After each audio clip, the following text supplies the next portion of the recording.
Pessoal, muito bom dia. Mais uma vez aqui com vocês, falando um pouco aí do fechamento de mercado de ontem. Vou fazer agora de um formato diferente para ficar mais rápido. Nesse vídeo eu vou falar só de bolsa e de câmbio, então as notícias que influenciaram bolsa e o câmbio.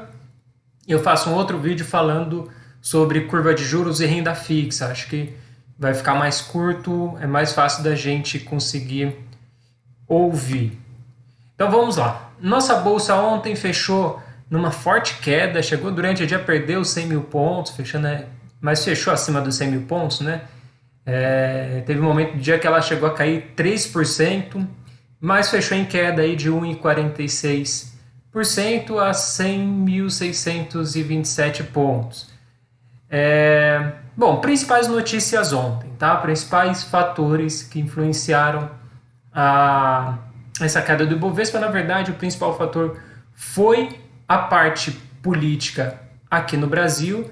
Então, a questão do Renda Brasil, que seria um substituto aí do Bolsa Família, um pouco mais abrangente, pegando mais pessoas, ela ia ser proposta essa semana. Essa era a previsão e a espera do mercado, era para ser na terça-feira.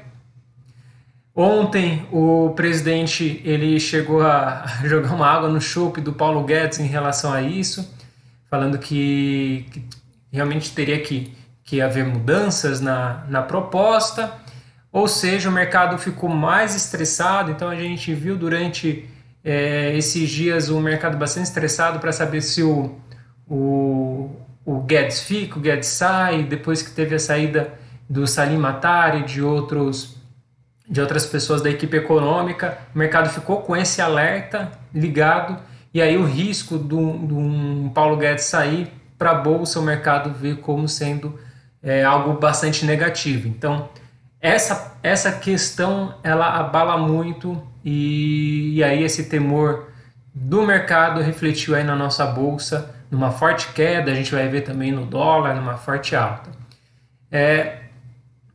Toda essa questão tem por trás, né, essa novela fiscal. Na verdade, a nossa preocupação, a preocupação do investidor, está sendo com as contas públicas. Como que vai ficar as contas públicas? Será que o governo vai ir para uma linha de gastos, de muitos gastos, sem ter esse olhar de cuidado com relação aos gastos? Ou seja, será que ele vai abrir o cofre sem necessariamente olhar a reforma necessária? Então, será que ele vai gastar bastante sem ficar se preocupando com as entradas? Então, fazer aquela reforma administrativa, aquela reforma proposta, diminuir salários de servidores, não ter aumento. Então, essa questão fiscal de controle das contas públicas é o que mais traz incerteza para o mercado, tá? Então, por isso que o mercado está reagindo dessa forma. Aqui o nosso gráfico de Ibovespa. Então, o gráfico da nossa Bolsa de Valores, a gente vê que... Deixa eu até pegar aqui a caneta. A gente vê que a Bolsa de Valores, que caiu bastante, ela tem andado muito por aqui, né? Ela nos últimos dias deu uma queda forte aí, né? Tem uma queda bastante relevante, mas sim, mantendo-se ainda, né, aos trancos e barrancos acima dos 100 mil pontos.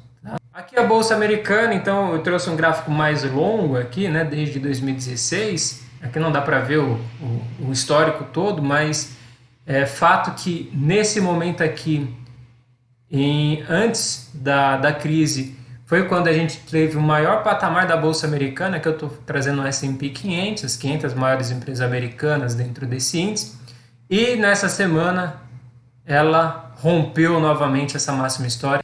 Tem um ponto relevante aqui, que é todo o incentivo do Banco Central americano na economia. Essa questão de injetar dinheiro na economia, de manter os juros baixos e de indicar realmente manter esses juros baixos. Hoje, por exemplo, vai ter a fala do presidente do Fed. Ele vai falar, e aí o mercado está aguardando para ver qual que será esse direcionamento, se realmente vai ser mais incentivo. E para ficar simples, se o Banco Central americano mostrar que vai dar mais incentivo, vai colocar mais dinheiro na economia, claro que a Bolsa vai continuar subindo.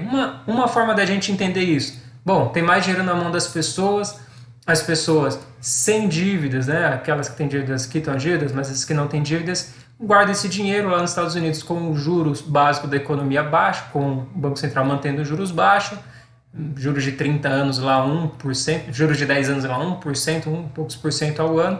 O pessoal vai para a bolsa, então mais dinheiro entrando na bolsa faz com que a bolsa suba bastante forte. Também tem a questão da bolsa de valores ser um índice antecedente, ou seja, ela antecipa um crescimento, então a projeção de crescimento para o ano que vem é muito boa, então a bolsa já vem antecipando também esse dado.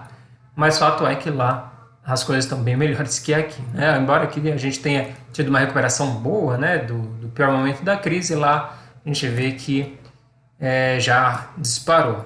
Só para você ter uma ideia, a S&P 500 subindo mais de 55%, essa alta aqui toda mais de 55%, Nasdaq, que é a bolsa de tecnologia, do momento da crise para cá mais de 70%, então a alta é bastante relevante.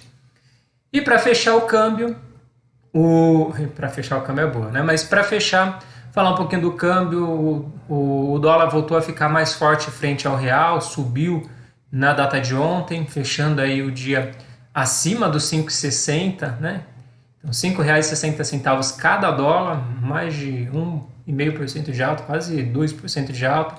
Então a gente vê que esse ritmo, né, de incerteza com relação à parte fiscal do Brasil traz mais incerteza para o nosso país e aí faz com que o investidor estrangeiro penalize, né, o mercado emergente com todo esse problema.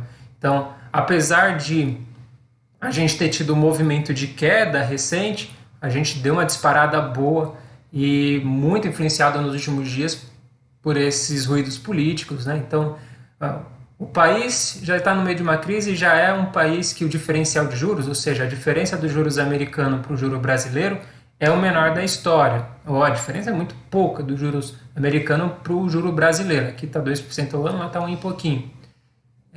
Não, lá está entre 0 e 0,25, né? Então o juro americano está extremamente baixo.